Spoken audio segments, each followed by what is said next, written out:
niya sa gate at ipapasok sa gate. Hindi naman yan pwede ilagay sa labas tuwing gabi kasi yun nga nanakawin. Yan, shoutout dyan, sis Marie Chris. Ayan, thank you sa patamsak. Thank you sa inyong mga suporta dyan. Good afternoon. Ay, ang bata pa nga, 5 years old.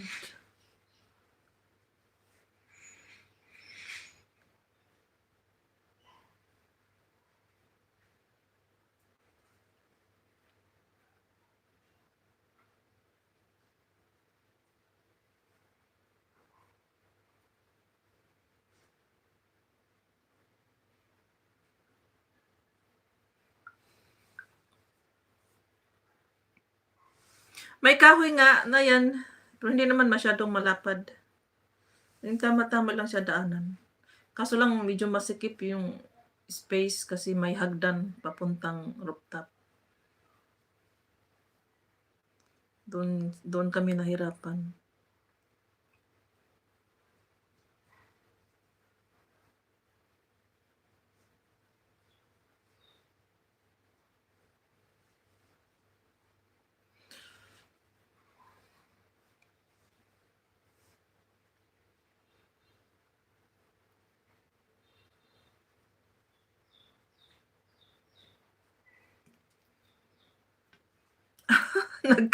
Nagka-mix-mix.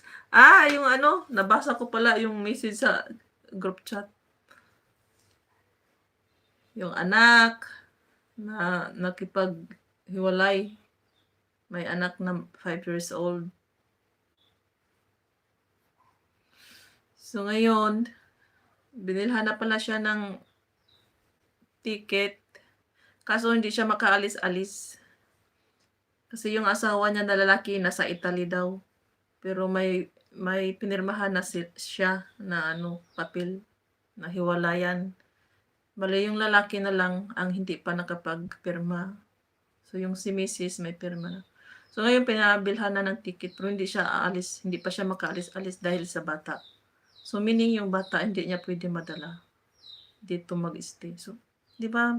Pero parang parang makonsensya ka rin, iiwanan mo na lang ng ganun. Itong maliit pa. Yun ang dahilan, parang hindi pa siya makaalis-alis kahit may ticket na.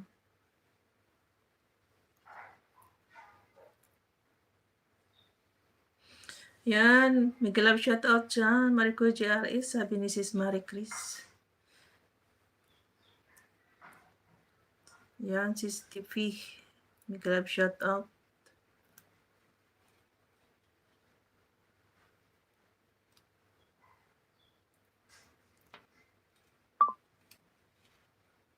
Lubat ba ako? Hindi.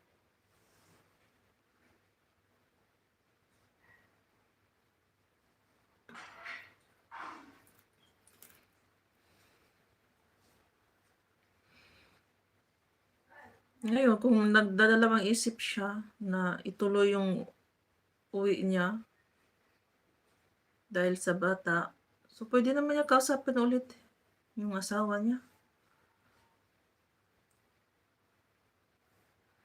Na nagbago yung isip niya. Pero kung anuhin mo yung pride ang mangingibabaw, ay, wala, mahirap.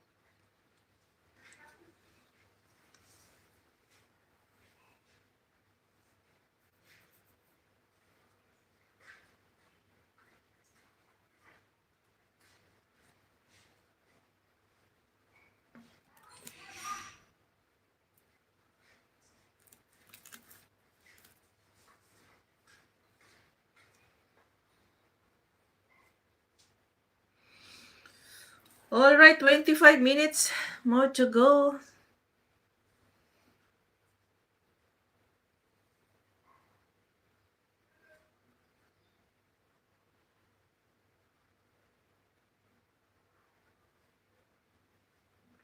Kape-kape muna kayo dyan.